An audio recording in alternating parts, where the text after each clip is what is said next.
তো জয় হিন্দ বন্ধুরা, এই মুহূর্তে গুরুত্বপূর্ণ একটা আপডেট নিয়ে তোমাদের সামনে হাজির হয়েছে। সেটা হলো জেল পুলিশ এবং কেপিএসআই সম্পর্কিত কয়েকটা গুরুত্বপূর্ণ আপডেট। তো দেখো, তোমাদের এখানে জেল পুলিশের কিন্তু এখনও পর্যন্ত কোনো ফর্ম ফিল আপ পরীক্ষার ডেট কিন্তু বেরোচ্ছে না। কেন বেরোচ্ছে না এবং টোটাল কত ক্যান্ডিডেট ফর্ম ফিল আপ করেছে এবং কেপিএসআইয়ের কত ক্যান্ডিডেট ফর্ম ফিল আপ করেছে, সমস্ত বিষয় কিন্তু আজকে ভিডিওর মাধ্যমে জানাবো। তো ভিডিওটা সম্পূর্ণ দেখবে আর চ্যানেলে নতুন হলে চ্যানেলটা সাবস্ক্রাইব করবে। তো চলো আমরা ফাইনালি সেই নোটিশটা দেখে নিই। তো এই মুহূর্তে দেখতে পাচ্ছ আমার কাছে একটা আরটিআই কপি, যেটা কিনা ইস্যু হয়েছে, তোমাদেরকে আমি বলে দিচ্ছি। তো যেটা কিনা ইস্যু হয়েছে দেখতে পাচ্ছ 15/1/2024 কিন্তু এটা কিন্তু রিসিভ হয়েছে, ঠিক আছে।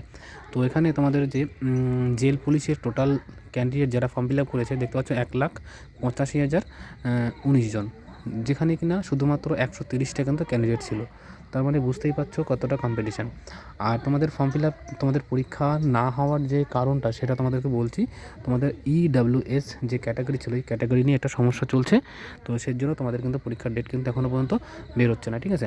আর তোমাদের যে আরেকটা বিষয়, সেটা হলো কেপিএসসির যে টোটাল নাম্বার অফ ক্যান্ডিডেট, কত ক্যান্ডিডেট কি ফর্ম ফিল আপ করেছে এখানে দেখা যাচ্ছে। দেখতে পাচ্ছ যে 1,16,252 জন ক্যান্ডিডেট কিন্তু কেপিএসসির জন্য কিন্তু ফর্ম ফিল আপ করেছে, ঠিক আছে।